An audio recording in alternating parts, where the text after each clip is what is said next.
So I just wanted to do a bit of a rundown on what has become one of my favourite weapons to use this season, mainly because of the extreme synergy that it has with the artifact, but also just its massive ease of use value that it offers for literally any level of content at the minute, and that is the Koraxis Distress rapid fire grenade launcher from the Root of Nightmares raid, and it's one that I think you should be using. Now, if you've watched any of my recent videos, you'll probably will have seen this, especially if I've been running any sort of Strand build, anything in the dungeon that I've been using and showcasing. It's one that I've used a hell of a lot. Some of you may scoff at this, but I mean, it's level 52. It's probably one of the highest crafted weapons that I have since crafted weapons begun. And a lot of the final blows from it are not technically from what this version of it is.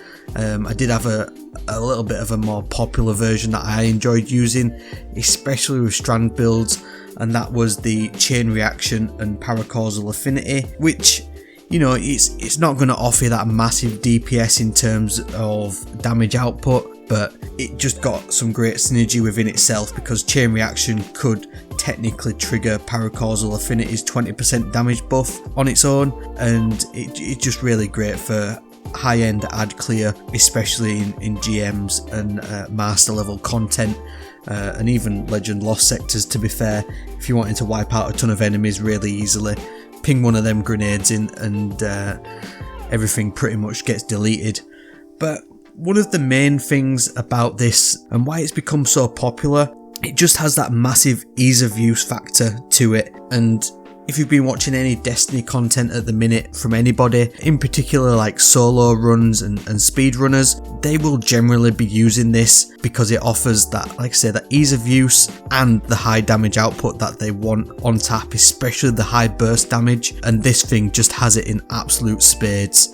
Grenade launchers, they haven't really had their moment in the sun for a long time. I think it was the Crown of Sorrows where potentially they were last probably good in terms of raid DPS, and everybody was using them, but this thing just has a ton going for it at the minute. In terms of damage output, like I say, you want to be going for surrounded. It does offer a massive 40% damage increase, and it's one of the higher damage boosting options in the game on any weapon. And in a ton of content this season, especially in the Coil and the new dungeon, you're always going to be surrounded by enemies, and that 40% damage buff lingers after you're no longer surrounded by enemies for about 1.5 seconds, and it just really has literally no downsides to the amount of uptime and the amount of damage output that you can do with that. In terms of its damage output, on screen I'm probably going to show Carl the Nessus Lost Sector boss, which is everyone's favourite, and one grenade will do about 72,000 damage.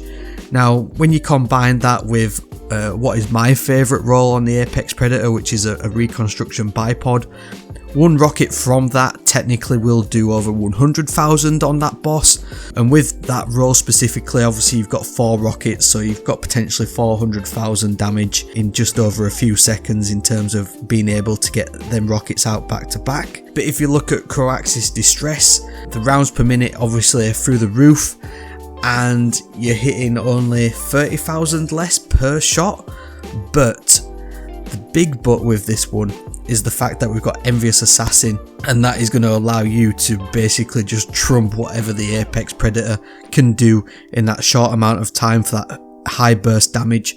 And you're going to look at emptying a full overflowed magazine of what could be over 15 rounds in, you know, a little over 4 or 5 seconds, and you're going to have easily way over 800, 900,000 damage on that target. Obviously it depends on the damage scaling, but 1 million plus damage in that 15 rounds or more on that grenade launcher is absolutely insane for that short burst of time.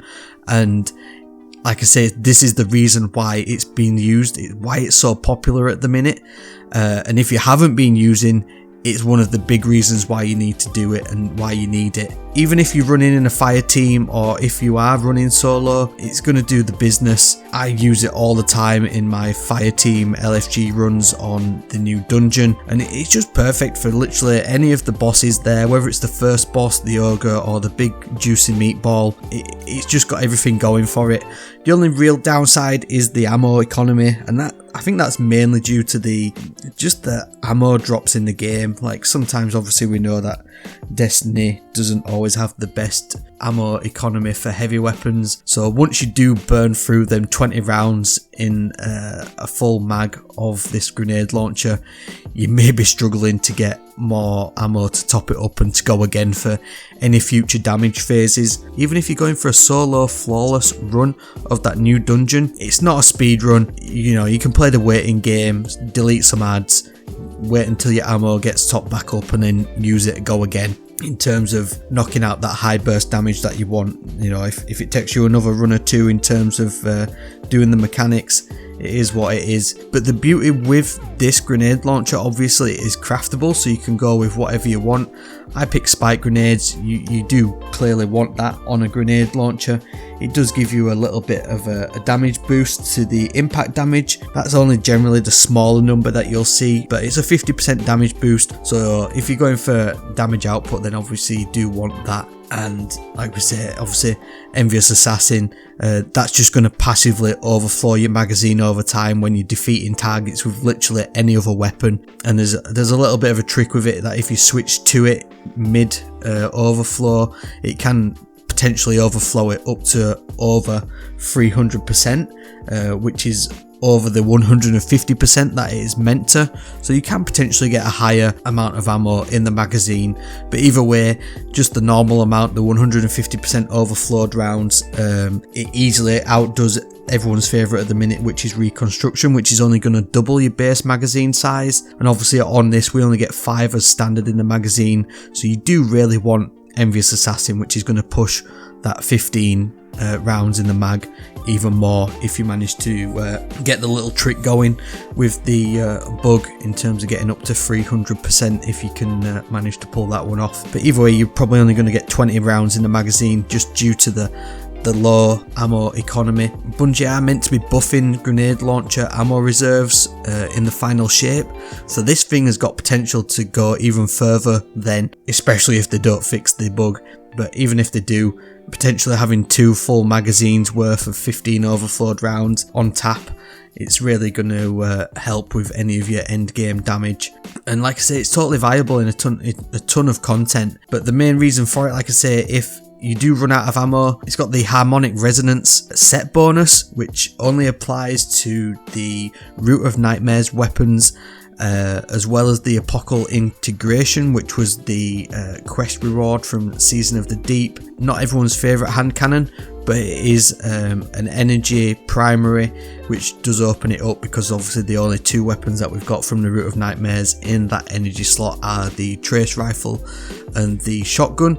So if you're wanting to run a primary energy weapon and then something like maybe Witherhoard in that first slot for some even more damage, or even if you're hot swapping to Izanagi's, then that gives you a little bit of an option in terms of that slot. But with Harmonic Resonance, obviously that's going to give you a bonus to damage to Tormentors, Lucent Hive, and if you do play PvP, Guardians in their supers, but it's more to do with the Tormentors and the Lucent Hive. And you can stack that up to 2 times if you have a full set of Root of Nightmares weapons. I have gone for the Ruthless Fury and the Acacia's Dejection. Both of these are excellent in terms of their ammo economy, and they just work really well when paired with the grenade launcher, especially the Trace Rifle, Target Lock, Harmonic Resonance. Harmonic Resonance, especially if you've got that 2 times going, is going to give you a 10% extra damage boost to Tormentors and Lucent Hive, which is pretty much perfect in the Root of Nightmares raid or any of the GMs or activities where them enemies feature. It's just going to help with that ammo economy and dealing with any downtime that you have from that grenade launcher. Likewise, Ruthless Fury, Rewind Rounds, Target Lock, a 10% extra damage boost. It's nothing to be sniffed at. but also these weapons as well do synergize really nicely with the artifact this season. Obviously the Strand ones with Rufus Fury and the Koraxis Distress, you can get the unraveling orbs going, whether you're using cipher mods or whatever to get orbs of power. That's going to grant these weapons unraveling rounds, which are going to further boost the damage, especially on that grenade launcher. If they're unraveling targets, they're going to deal more damage, damage over time, and also send out them strand threads to go and damage other targets.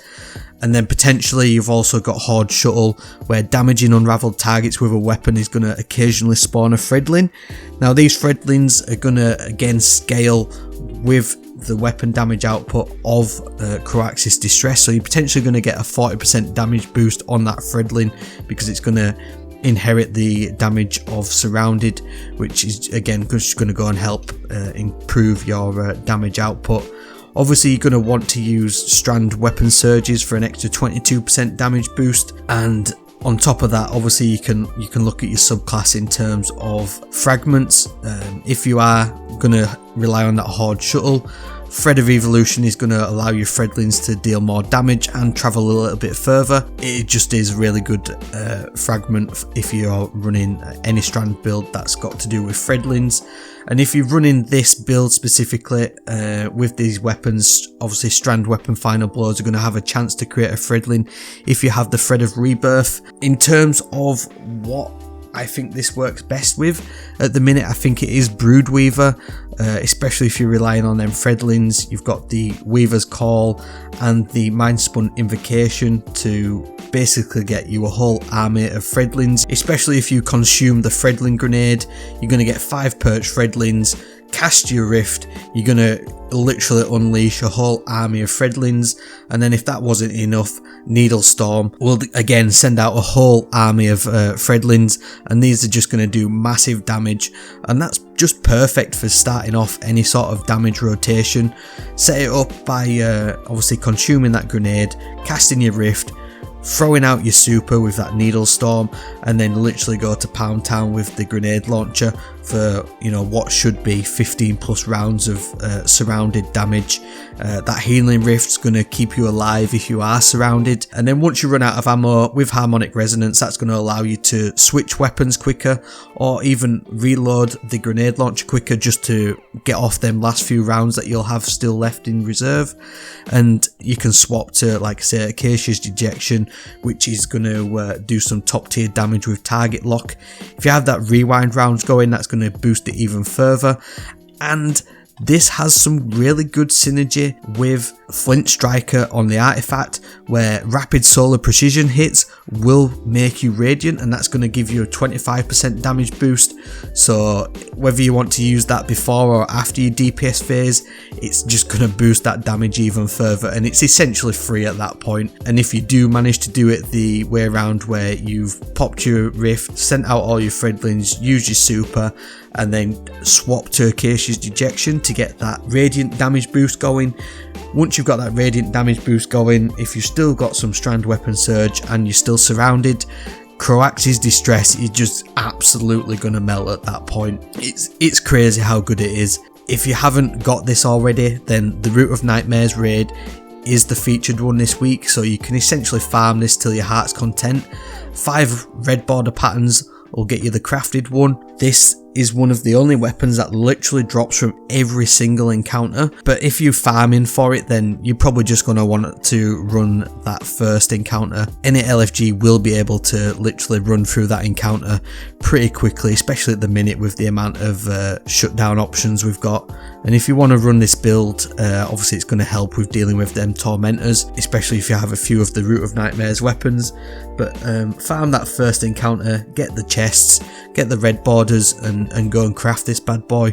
It also comes with an Adept version, which you can get from the Master Raid. Now Bungie have just updated the loot pool to be like a knockout system, so if you don't have this, I believe you can literally just run the first encounter to do the challenge, complete that, and every single time you do complete it by completing the challenge, you'll get a Adept weapon. And if you do get the Koraxis Distress, then them Adepts from that raid you can actually craft them and enhance the final perks, which if you do manage to get an Envious Assassin and Surrounded grenade launcher at that point, you can then put the Adept Big One spec mod on, which is just going to be really handy for dealing with champions or bosses, and you don't have to swap between your mods in terms of boss spec, major spec or taken spec, depending on what activity you're running. It really is just going to be a grenade launcher, just going to only get better as the buff comes in the final shape,